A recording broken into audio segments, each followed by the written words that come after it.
नमस्कार। स्वागत है आपका अपने इस चैनल पर जिसका नाम है प्रगति इंस्टीट्यूट। तो आज हम लोग एक नए क्लास 10 के केमिस्ट्री की कक्षाओं का संचालन शुरू करेंगे। और केमिस्ट्री में हम लोग तो केमिस्ट्री का पहला क्लास 10 का पहला चैप्टर है जो है कि केमिकल रिएक्शन एंड इक्वेशन। ये केमिस्ट्री का पहला चैप्टर है क्लास 10 का जो आज हम लोग देखेंगे। इसके डिटेल पूरी जानकारी लेंगे जो बोर्ड के एग्जाम में आते हैं, चाहे वो यूपी बोर्ड के एग्जाम हो चाहे वो सीबीएसई बोर्ड के एग्जाम हो। दोनों पॉइंट ऑफ व्यू से हम लोग इसको पूरा एनालाइज करेंगे और एक एक टॉपिक को अच्छे से समझेंगे कि क्या है, रासायनिक अभिक्रियाएं क्या होती हैं, रासायनिक समीकरण क्या होते हैं, रासायनिक समीकरण कैसे सॉल्व किए जाते हैं, कैसे हल किए जाते हैं, इसके बारे में हम लोग जानेंगे। और साथ में हम लोग ये भी देखेंगे कि कितने प्रकार की केमिकल रिएक्शन होती है, केमिकल रिएक्शन कितने टाइप की होती हैं, ये भी हम लोग समझेंगे इस चैप्टर में। तो ये आइए देख लेते हैं हमें इस चैप्टर में वास्तव में पढ़ना क्या क्या है, जो टॉपिक इम्पोर्टेंट है। तो इससे संबंधित सबसे पहला इम्पोर्टेंट टॉपिक है कि रासायनिक अभिक्रियाएं। रासायनिक अभिक्रियाएं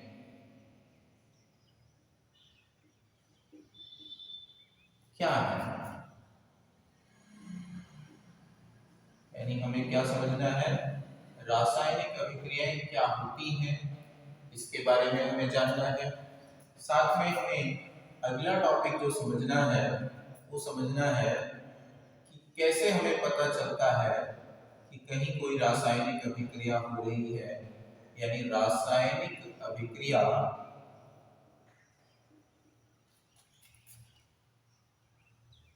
की विशेषता समझेंगे क्या होती है, कैसे हमें पता चलता है कि कोई रासायनिक अभिक्रिया संपन्न हो रही है।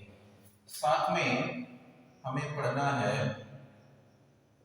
रासायनिक समीकरण क्या होते हैं, रासायनिक समीकरण के बारे में जानकारी लेनी है। और इसमें हमें संतुलित रासायनिक समीकरणों के बारे में पढ़ना है। संतुलित रासायनिक समीकरण क्या होते हैं, इसके बारे में पढ़ना है। और साथ में समीकरण संतुलित कैसे किए जाते हैं, समीकरण संतुलित करने की विधि या उसका तरीका क्या होता है, ये हमें समझना है। और साथ में हमें समझना है रासायनिक अभिक्रिया के प्रकार क्या होते हैं, रासायनिक अभिक्रिया के प्रकार, कितने प्रकार की रासायनिक अभिक्रियाएं होती हैं। और इस प्रकार के अंतर्गत हमें मुख्यतः जो समझना है वो पहली है योगात्मक अभिक्रिया। योगात्मक अभिक्रिया के बारे में हमें समझना है।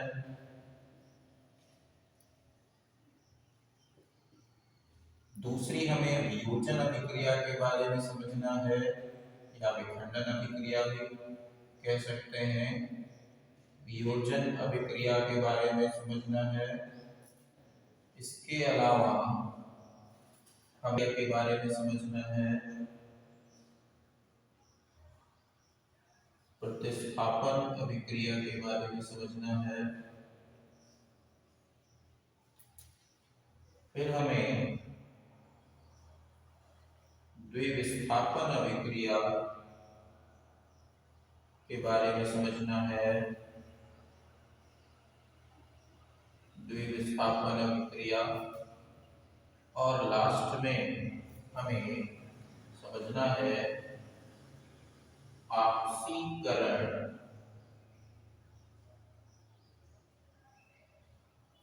अपचयन अभिक्रिया के बारे में।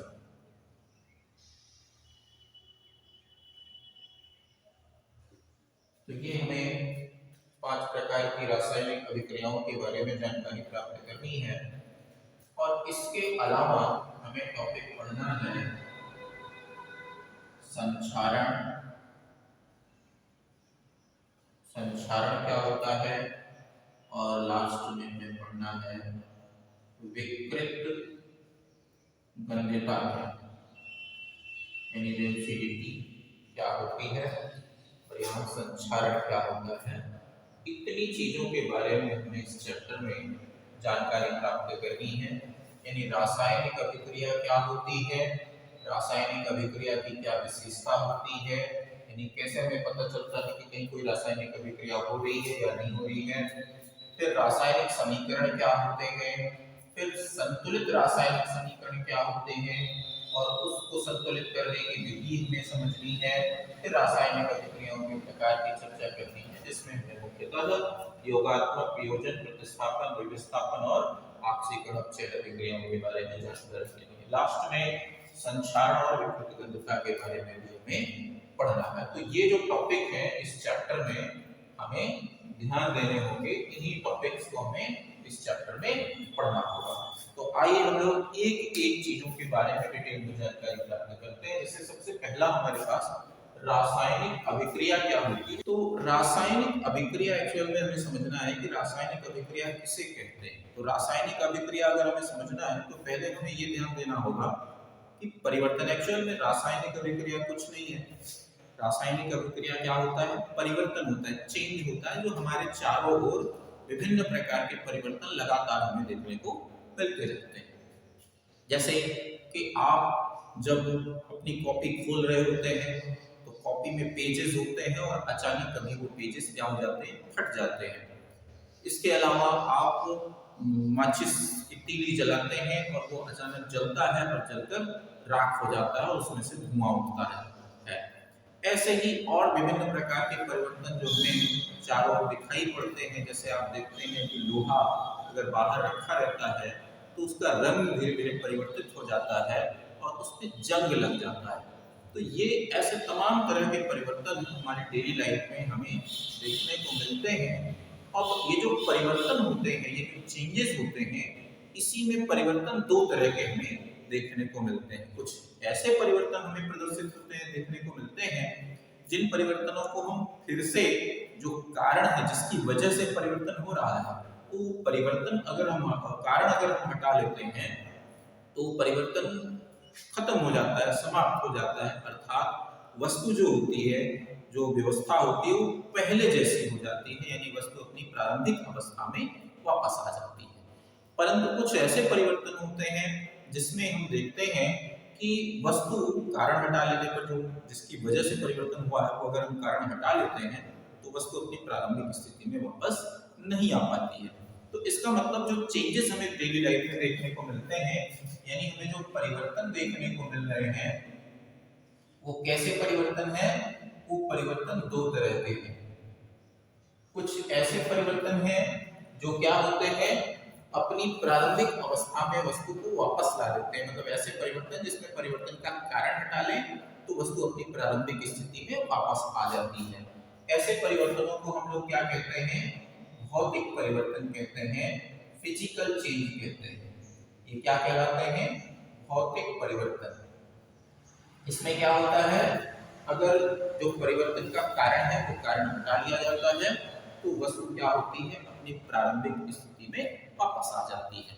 उदाहरण के लिए अगर हम बात करें, जैसे हमें गुब्बारा हमने लिया और उस गुब्बारे में हमने हवा भरी, तो हमने एक कारण लगाया हवा का और उसकी वजह से गुब्बारे का आकार क्या हो जाता है, बदल जाता है। परंतु अगर हम वो हवा उसमें से निकाल दें तो गुब्बारा पुनः अपनी प्रारंभिक स्थिति में वापस आ जाता है। तो ये जो परिवर्तन है, इसमें क्या है, जो कारण है हवा, उस कारण को अगर हम हटा लेते हैं तो फिर से गुब्बारा अपनी प्रारंभिक स्थिति में आ जाता है, प्रारंभिक आकार में आ जाता है। इसका मतलब इस तरह का जो परिवर्तन है वो क्या है, पुनः अपनी प्रारंभिक स्थिति को प्राप्त कर ले रहा है। ऐसे परिवर्तनों को हम क्या कहते हैं, भौतिक परिवर्तन कहते हैं। इसका मतलब ऐसे परिवर्तन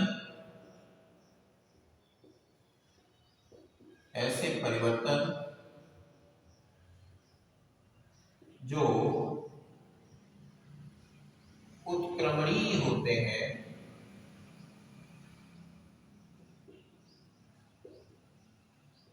उत्क्रमणीय होने का मतलब क्या होता है, पुनः फिर से रिवर्सिबल होते हैं, यानी अपनी प्रारंभिक स्थिति को प्राप्त करने वाले होते हैं। उत्क्रमणीय होते हैं, भौतिक परिवर्तन कहलाते हैं। क्या कहलाते हैं? भौतिक परिवर्तन कहलाते हैं। इसमें क्या होता है, एक्चुअल में ये जो भौतिक परिवर्तन होते हैं, इसमें सिर्फ वस्तु का आकार बदलता है, उसका आयतन बदलता है, यानी रूप रंग, यानी भौतिक जो गुण होते हैं उनमें परिवर्तन होता है। यानी जो भौतिक परिवर्तन है उसमें क्या होता है, आकार, क्षेत्रफल, आयतन आदि में परिवर्तन होता है।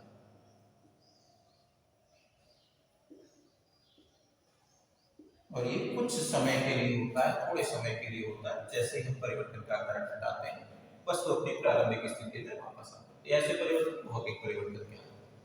अब जब दूसरे तरफ परिवर्तन जो कि रिवर्सिबल नहीं है, यानी जो उत्क्रमणीय नहीं है बल्कि क्या है, अनुत्क्रमणीय है।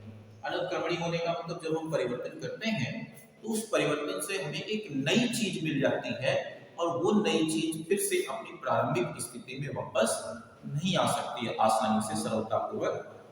तो ऐसे जो परिवर्तन होता है उन परिवर्तनों को हम लोग क्या कहते हैं, उन परिवर्तनों को हम लोग रासायनिक परिवर्तन कहते हैं, केमिकल चेंज कहते हैं। ये क्या है, रासायनिक परिवर्तन।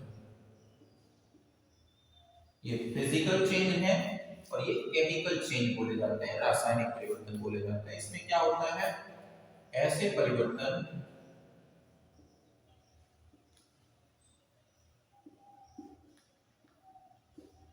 जिसमें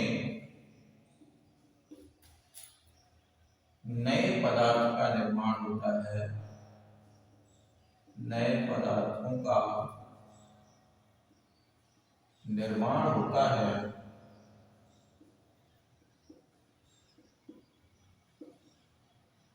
क्या कहलाते हैं, रासायनिक परिवर्तन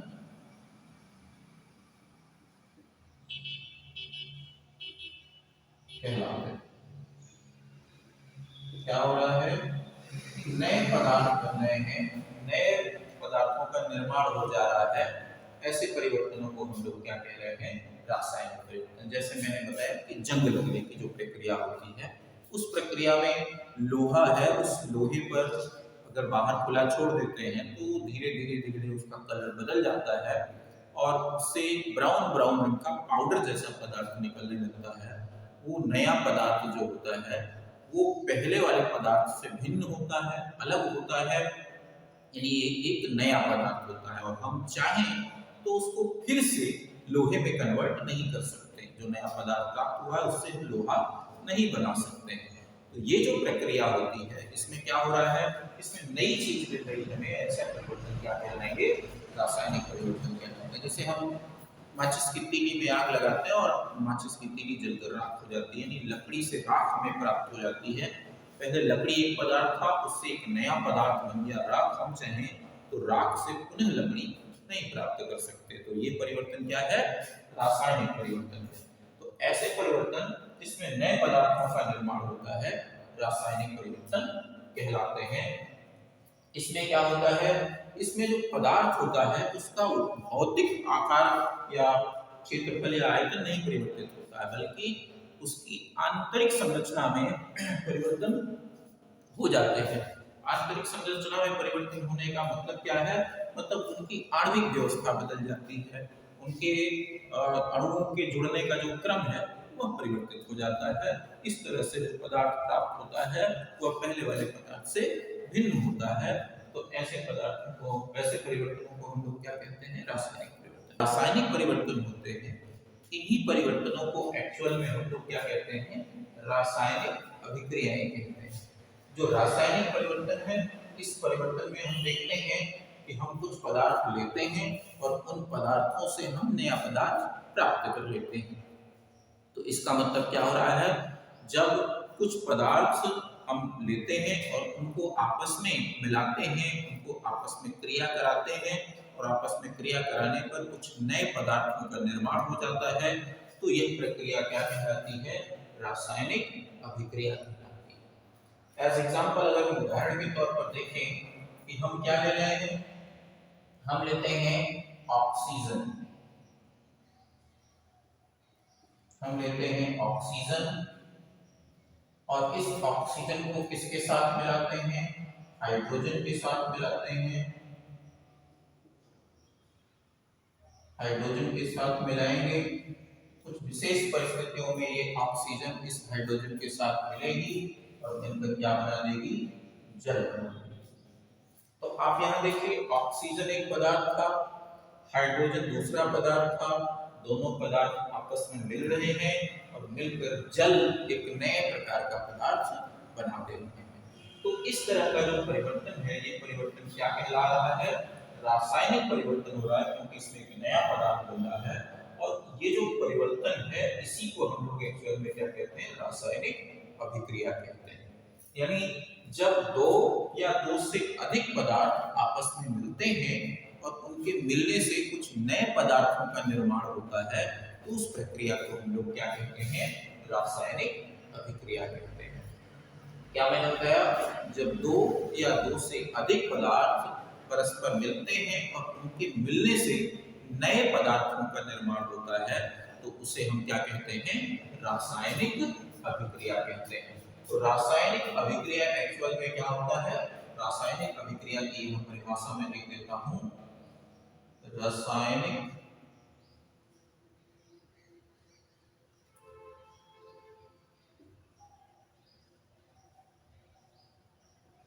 अभिक्रिया क्या है, केमिकल रिएक्शन क्या होती है? तो रासायनिक अभिक्रिया है जब दो या दो से अधिक पदार्थ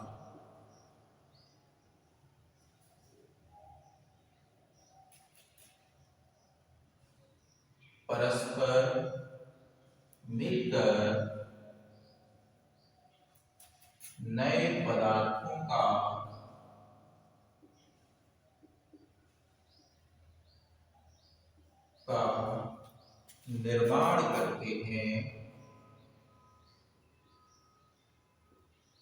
निर्माण करते हैं, तो यह प्रक्रिया रासायनिक अभिक्रिया कहलाती है। क्या कहलाती है? रासायनिक अभिक्रिया कहलाती है।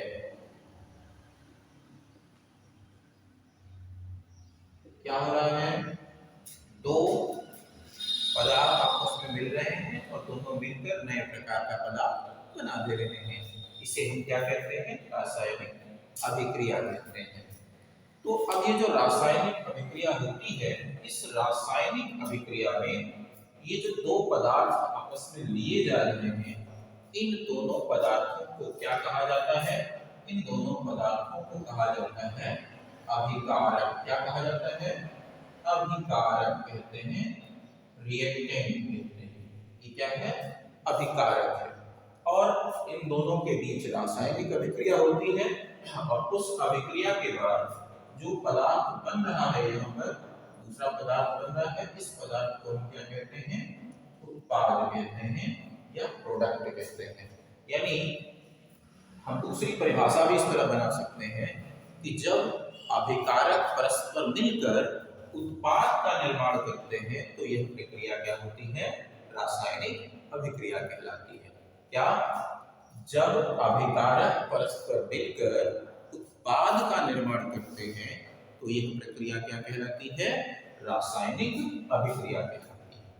तो ये रासायनिक अभिक्रिया है। अब इस रासायनिक अभिक्रिया को हम कैसे समझें, इसकी विशेषता क्या होती है, कैसे पता चलता है कि कहीं कोई रासायनिक अभिक्रिया हो रही है या नहीं हो रही है, इसकी जानकारी हमें कैसे होती है? तो अब तो रासायनिक अभिक्रिया कैसे संपन्न हो रही है, इसका पता कैसे चले? कैसे इसकी जानकारी यानी एक तरह से रासायनिक अभिक्रियाओं की विशेषताएं क्या होती हैं, कैसे पहचान में आती है कि कोई रासायनिक अभिक्रिया यहाँ संपन्न हुई है या नहीं हुई है, इसकी जानकारी कैसे की जाती है। तो आइए देखिए, एक्चुअल में हम जो रासायनिक अभिक्रियाएं होती हैं उनको पहचानने के लिए कुछ चीजों को ध्यान में रखते हैं। जैसे अगर हम कहीं कोई रासायनिक अभिक्रिया संपन्न हो रही है तो हम सबसे पहले वहां ये देखते हैं कि क्या अवस्था में परिवर्तन हो रहा है या नहीं।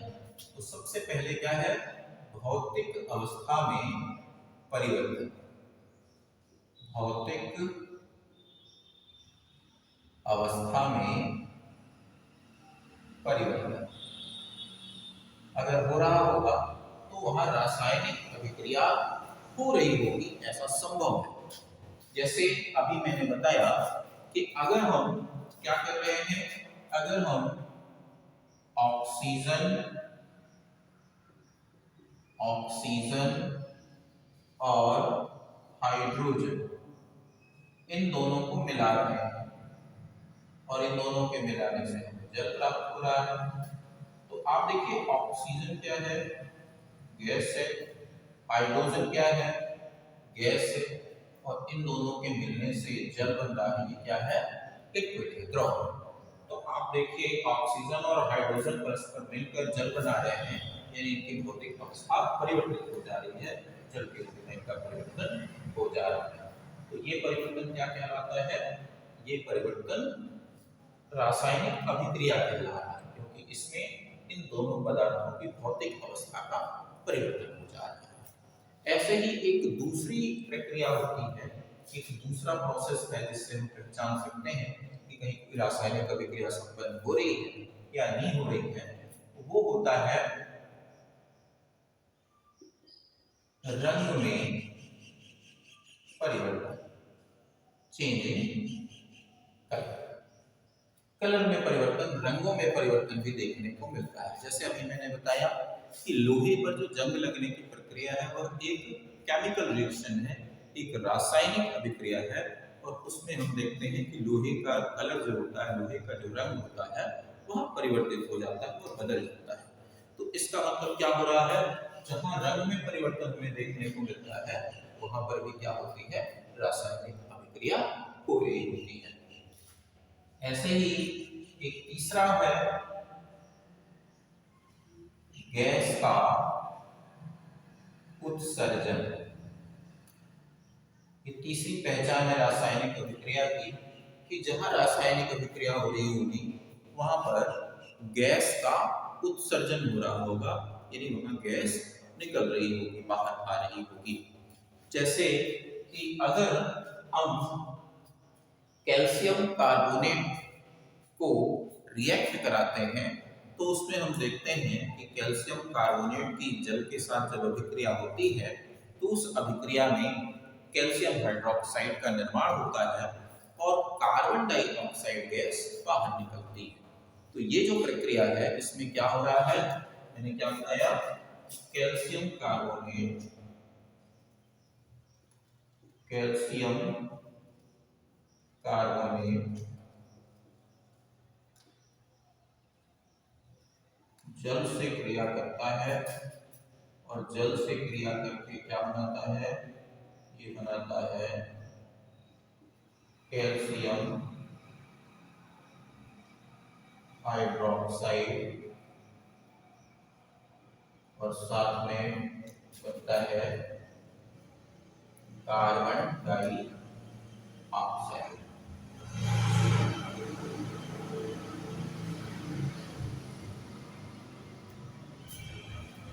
कैल्शियम कार्बोनेट जल से क्रिया कर रहा है और क्या बना रहा है, calcium hydroxide plus carbon dioxide. तो यहाँ क्या निकल रहा है, कार्बन डाइऑक्साइड गैस निकल रही है। तो ये जो ऊपर की तरफ चिन्ह लगा हुआ है, ये ऊपर की तरफ चिन्ह क्या प्रदर्शित करता है, ये प्रदर्शित करता है कि गैस इवॉल्व हो रही है, यानी गैस निकल रही है। तो यहाँ गैस का उत्सर्जन हो रहा है, इसलिए ये भी क्या है, एक रासायनिक अभिक्रिया है। तो भौतिक अवस्था में परिवर्तन, रंग में परिवर्तन, गैस का उत्सर्जन, और एक चीज और है, ताप में परिवर्तन भी देखने को मिलता है, चेंज इन टेम्परेचर भी देखने को मिलता है।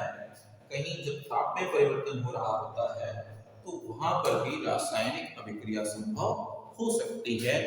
उदाहरण के लिए ये जो प्रक्रिया है कैल्शियम कार्बोनेट और जल की अभिक्रिया, इस अभिक्रिया में हम देखते हैं कि प्रारंभिक समय में जो तापमान रहता है, कुछ समय बाद जब रासायनिक अभिक्रिया होने लगती है तो जिस बर्तन में रासायनिक अभिक्रिया कराई जाती है उस बर्तन का तापमान बढ़ जाता है, यानी सामान्य ताप से तापमान ज्यादा हो जाता है।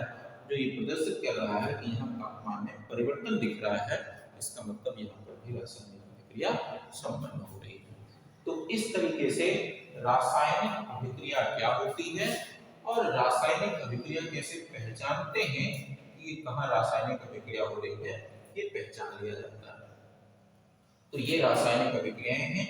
आपको कैसा लगा ये वीडियो कमेंट करके बताइएगा और आगे वाले आने वाले वीडियो को भी आप देखिए। धन्यवाद, नमस्कार।